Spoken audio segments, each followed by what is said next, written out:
പ്രസിദ്ധമായ ഒരു യൂണിവേഴ്സിറ്റിയുള്ള സ്ഥലമായിരുന്നു തൃക്കുന്നപ്പുഴ. വളരെ ശ്രദ്ധേയമായ ഈ സ്ഥലം ഇങ്ങനെ നിൽക്കുമ്പോഴാണ് AD 656 പാണ്ഡ്യരാജാവായ കടുങ്ങോൺ അവസാനത്തെ കളപ്പുറ രാജാവിനെ പരാജയപ്പെടുത്തുന്നത്. അതിനുശേഷം AD 750 ശേഷമാണ് ഈ സ്ഥലം പുതിയ രാജവംശം പിടിച്ചെടുക്കുന്നത്.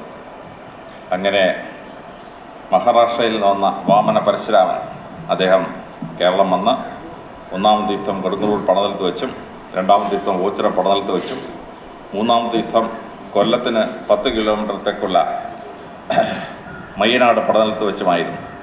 അവിടെ വെച്ച് മാവേലിയുടെ സൈന്യം മുഴുവൻ മയ്യത്തായി, അതുകൊണ്ടാണ് മയ്യനാട് എന്ന സ്ഥലത്തിനെ വിളിക്കുന്നത്. അങ്ങനെ ഈ സ്ഥലങ്ങൾ മുഴുവൻ റിക്കവർ ചെയ്തെടുക്കുന്ന വലിയ സംഭവമാണ് 8-ാം നൂറ്റാണ്ടിൽ നടക്കുന്നത്. ആ വലിയ ചരിത്ര പാരമ്പര്യമാണ് മാവേലിക്കരയ്ക്കുള്ളത്. ആ വലിയ ചരിത്ര പാരമ്പര്യത്തിൽ 3 ഭൂഖണ്ഡങ്ങൾ അറിയപ്പെട്ട ഒരു സ്ഥലമായിരുന്നു ഇത്. ഇവിടെ ശ്രദ്ധേയമായി പിന്നീട് വലിയ വലിയ സ്ഥാപനങ്ങളുണ്ടായി. വലിയ കായിക അഭ്യാസം നടക്കാനും പഠിപ്പിക്കുന്ന കളരി ഉണ്ടായിരുന്നു. അങ്ങനെ കായം അല്ലെങ്കിൽ ശരീരത്തെ ശ്രദ്ധിക്കുന്ന സ്ഥലമായിട്ട് കായംകുളമായി മാറുകയാണ്. പട്ടാളത്തെ കൊണ്ടുവന്നിട്ട് ശൂരന്മാരായ നായർ പട്ടാളം താവളമടിച്ചു. അത് ശൂരനാടായി മാറി. 100 ഗ്രാമങ്ങളെ നിയന്ത്രിച്ചുകൊണ്ട് നൂറനാട് എന്ന സ്ഥലത്തിരുന്ന് ഭരണാധികാരികൾ ഭരിച്ചു. അങ്ങനെ വലിയ ചരിത്ര പാരമ്പര്യമുള്ള സ്ഥലത്താണ് പിന്നീട് മാവേലിക്കര രാജകുടുംബം എത്തുന്നത്. മലബാറിലെ പ്രസിദ്ധമായ ഒരു രാജവംശത്തിൻ്റെ ശാഖയായി അവർ മാവേലിക്കര എത്തി. മാവേലിക്കരയും കിളിമാനൂരും 2 രാജവംശങ്ങൾ സ്ഥാപിക്കുന്നു. ഈ വലിയ രാജവംശങ്ങളിൽ നിന്ന് മഹാന്മാരായ രാജാ രവിവർമ്മനുണ്ടായി.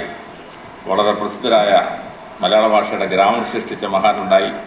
അങ്ങനെ ശ്രദ്ധേയമായ മഹാന്മാർ നീണ്ട ഒരു സ്ഥലം. ആ മാവേലിക്കരയിൽ നിരവധി മഹാന്മാർ സൃഷ്ടിക്കപ്പെട്ടു.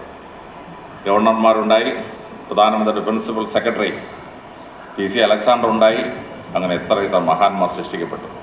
ആ വലിയ പരമ്പര അരങ്ങേറിയ ഈ സ്ഥലത്ത് വളരെ ശ്രദ്ധേയമായിട്ടാണ് ഇന്നൊരു പുസ്തകം പബ്ലിഷ് ചെയ്യുന്നത്. 12 വയസ്സ് മാത്രം പ്രായമുള്ള വൈഭവ് പിള്ളി എഴുതിയ ശ്രദ്ധേയമായ പുസ്തകം.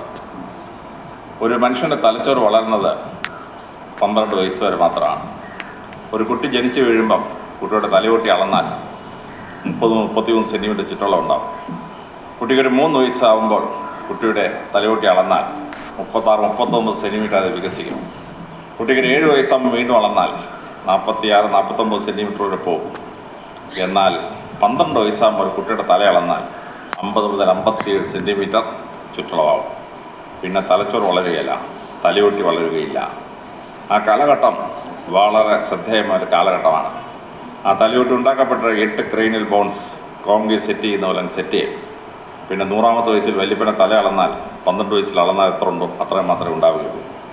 വൈഭവ് മെഡിക്കൽ ശാസ്ത്രപ്രകാരം ആ 12 വയസ്സിൽ എത്തി നിൽക്കുകയാണ് 7ാം ക്ലാസ്സിൽ. ആ കുട്ടിയുടെ തലച്ചോർ പൂർണ്ണമായി വളർച്ച എത്തിക്കഴിഞ്ഞിരിക്കുകയാണ്. ആ കാലഘട്ടത്തിൽ തന്നെ ആ കുട്ടി ഇങ്ങനൊരു പുസ്തകം എഴുതിയത് നമ്മെ അമ്പരപ്പിക്കുന്നൊരു കാലമാണ്. ഇനി ഒരു 2 വർഷം കഴിയുമ്പോഴേക്കും വളരെ ശ്രദ്ധേയമായൊരു കാലം വരികയാണ്. ശ്രീരാമേന്ദ്ര ഭഗവാന് 14 വയസ്സ് കഴിഞ്ഞു. അപ്പോഴാണ് മഹർഷി അയോധ്യയിലെത്തി. അദ്ദേഹം ദശരഥനോട് പറഞ്ഞു, ഞാനൊരു കാര്യം ചോദിക്കാൻ പോകണം, നോ എന്ന് പറഞ്ഞേക്കരുത്. അദ്ദേഹം സമ്മതിച്ചു.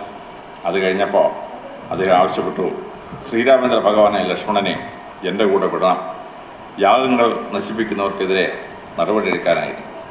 അങ്ങനെ ശ്രീരാമനും ലക്ഷ്മണനും മഹർഷിയോടൊപ്പം വനത്തിലേക്ക് യാത്ര പുറപ്പെട്ടു. 2 വർഷം അവിടെ ജീവിച്ചിരുന്ന് വനത്തിൽ താമസിക്കേണ്ട എങ്ങനെയെന്ന് അവർ പഠിച്ചു. പിന്നീട് 14 വർഷം വനത്തിൽ പോയപ്പം അവിടെ ജീവിക്കാൻ അവർക്ക് കഴിഞ്ഞത് ആ 2 വർഷത്തെ വനവാസകാലമായിരുന്നു. വാൽമീകി പ്രത്യേകമായി പറയുന്നു, നമ്മൾ ഓരോരുത്തരും ജീവിതത്തിൽ എങ്ങോട്ട് ഉയരുമെന്നുള്ളതിൻ്റെ നിർണായക വർഷങ്ങളാണ് 14 മുതൽ 17 വരെയുള്ള വർഷങ്ങൾ, +2 പഠിക്കുന്ന കാലഘട്ടം. അങ്ങോട്ട് വൈഭവ് പ്രവേശിക്കാൻ പോവുകയാണ് 2 വർഷം കഴിയുമ്പോഴേക്കും. ആ കാലഘട്ടത്തിൽ അദ്ദേഹം ഈ കുട്ടി പറന്നുയരാൻ പോകുന്ന ഉയരങ്ങൾ വളരെ കൃത്യമായി മനസ്സിലാക്കാൻ പറ്റും. വൈഭവൻ്റെ ചെവികൾ കണ്ടോ, നല്ല വിടർന്ന ചെവികളാണ്. മഹാഭാരതത്തിൽ യുധിഷ്ഠിരൻ്റെ ചെവികൾ കണ്ട് വേദവ്യാസൻ പറയുകയാണ്, യുധിഷ്ഠിരൻ്റെ ചെവികളും ആനയുടെ ചെവികളും ഒരുപോലെ വിടർന്നിങ്ങനെ പൊങ്ങി വീതിയായി നിൽക്കുന്നു എന്നുള്ളതാണ്. വേദവ്യാസൻ മഹാഭാരതത്തിൽ പറയുന്നു, ആന ചെവിയുള്ളവൻ നല്ലവരിൽ നിന്ന് സത്കീർത്തി നേടും. വൈഭവ ചെവിയും കൊണ്ട് ലോകപ്രസിദ്ധനാവാൻ പോവുകയാണ്. ഏത് രംഗത്താണെന്ന് മാത്രമേ ഇനി അറിയാൻ ബാക്കിയുള്ളൂ. വലിയ യാത്രയിൽ വൈഭവന് എല്ലാ മംഗളങ്ങളും നേരുകയാണ്. വൈഭവ പുസ്തകം എഴുതിയത് ലളിത സഹസ്രനാമത്തെ പറ്റിയാണ്. സഹസ്രനാമങ്ങൾ ഭാരതീയ സനാതന സംസ്കാരത്തിൻ്റെ വലിയ അത്ഭുതങ്ങളാണ്. ലോകത്തിൽ മറ്റു മതങ്ങളിലൊക്കെ ദൈവത്തിന് ഒറ്റ പേരേ ഉള്ളൂ. യഹൂദന്മാർക്ക് യാവേ, ക്രിസ്ത്യാനികൾക്ക് ക്രിസ്തു, മുസ്ലിങ്ങൾക്ക് അള്ളാഹു, സൗരാഷ്ട്ര മതത്തിൽ അഹൂറ മസ്ത. ദൈവത്തിന് ഒറ്റ പേരേ ഉള്ളൂ. പക്ഷേ ഹിന്ദുമതം അങ്ങനെയല്ല. ഹിന്ദുമതം ഈശ്വരനെ പല നാമത്തിൽ വിളിക്കാൻ പഠിച്ചു. പരമശിവൻ്റെ ക്ഷേത്രത്തിൽ ചെന്നിട്ട് പരമശിവൻ്റെ പേര് ചോദിച്ചാൽ ശിവ സഹസ്രനാമ സ്തോത്രം, ത്രീ സാങ്ക്യം പരിമിതവും പ്രഭിന്ന പ്രസ്ഥാനങ്ങൾ തുടങ്ങിയാൽ 1000 പേരുകളാണ്. പിന്നീട് പരമശിവനാൽ കൊല്ലപ്പെട്ട അമ്മായിപ്പൻ ദക്ഷൻ്റെ വായിൽ നിന്നാണ് ശിവസഹസ്രനാമം വരുന്നത്. വിഷ്ണു ഭഗവാന്റെ ക്ഷേത്രത്തിൽ ചെന്നാൽ വിഷ്ണു സഹസ്രനാമ സ്തോത്രം. ഭീഷ്മർ ശരശയെ കിടക്കാണ്. ഭീഷ്മർക്ക് ഉത്തരായന കാലത്ത് മാത്രമേ മരിക്കാൻ പറ്റൂ. അതുകൊണ്ടാണ് ദുര്യോധനൻ ദക്ഷിണായന കാലത്ത് യുദ്ധം സംഘടിപ്പിച്ചത്. സേനാനായകൻ വീണില്ലെങ്കിൽ പിന്നെ യുദ്ധം പരാജയപ്പെടാൻ പറ്റുമോ? പറ്റിയല്ല. പക്ഷെ ബുദ്ധിമാനായ ഭഗവാൻ കൃഷ്ണൻ ഭീഷ്മരെ വീഴിച്ചു. 2 മാസം അദ്ദേഹം ശരശയെ കിടക്കാണ് ഉത്തരായനകാലം വരാനായിട്ട്. ഉത്തരായനകാലം തുടങ്ങുന്നത് മകരസംക്രാന്തിയുടെ അന്നാണ്. നമ്മുടെ ശബരിമലയിൽ മകരസംക്രാന്തി നടക്കുന്ന ദിവസമാണ്. ഭഗവാൻ കൃഷ്ണൻ രാവിലെ എത്തി. ഭഗവാനെ കണ്ട ഉടനെ ഭീഷ്മർ പറഞ്ഞു, എൻ്റെ കൃഷ്ണ, നീ വിഷ്ണു ഭഗവാനാണ്, നിനക്ക് പണ്ട് അറിയാവുന്ന കൃഷ്ണ എന്ന് പറഞ്ഞ് വിഷ്ണു ഭഗവാൻ 1000 പേരവിടെ പറയുകയാണ്. വിഷ്ണു സഹസ്രനാമ സ്തോത്രം. അത് പൂർത്തിയായപ്പോൾ ഭഗവാൻ പറഞ്ഞു, ഭീഷ്മരെ, നീ ജീവിതം പൂർത്തിയാക്കുകയാണ്, അത് നിന്നെ ഞാൻ വിശ്വരൂപം കാണിക്കുകയാണ്. അങ്ങനെ ഭഗവാന്റെ 4 വിശ്വരൂപങ്ങളിൽ അവസാനത്തത് ഭീഷ്മരെയാണ് കാണിക്കുന്നത്. നമ്മളൊരു ഭഗവതിയുടെ ക്ഷേത്രത്തിൽ ചെന്നാൽ അവിടെ ലളിത സഹസ്രനാമ സ്തോത്രം, ബ്രഹ്മാണ്ഡ പുരാണത്തിൻ്റെ 7-ാം അധ്യായത്തിൽ വരുന്ന ശ്രദ്ധേയമായ ഒന്നാണ് ഭഗവതിയുടെ 1000 പേരുകൾ പറയുന്ന ലളിത സഹസ്രനാമ സ്തോത്രം. ഹിന്ദുക്കൾക്ക് 10 ദൈവങ്ങൾക്ക് സഹസ്രനാമങ്ങളുണ്ട്. സുബ്രഹ്മണ്യ സഹസ്രനാമമുണ്ട്, ഗണപതി സഹസ്രനാമമുണ്ട്, ഹനുമാൻ സഹസ്രനാമമുണ്ട്, അയ്യപ്പ സഹസ്രനാമമുണ്ട്. ഇങ്ങനെ 10 ദൈവസങ്കല്പങ്ങൾക്ക് 1000 പേരാണ്.